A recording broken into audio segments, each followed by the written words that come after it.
My dear brothers and sisters, with the first Sunday of Advent, we enter into the season of preparation for Christmas. What do we expect this Christmas season? What do we expect in this time of the pandemic?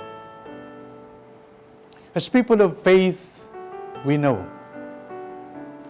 certainly there would be less lights in the streets. But aren't we expecting Jesus, the light of the world? I'm sure we may receive less gifts. But aren't we expecting the best gift humanity ever received from the Father?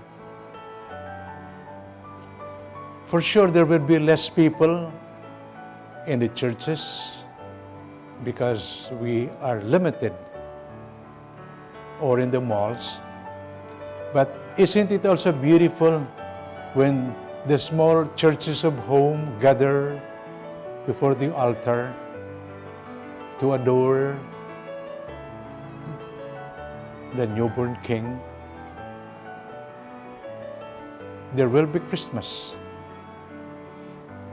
as long as we renew our faith in the God who came, in that little boy who tells us we are all sisters and brothers.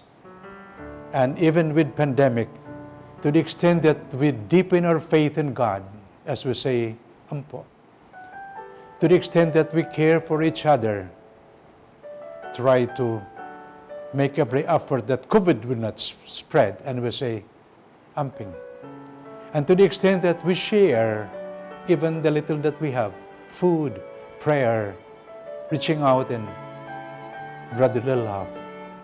To that extent, we are making a good preparation and we are expecting a truly joyful Christmas. God bless you.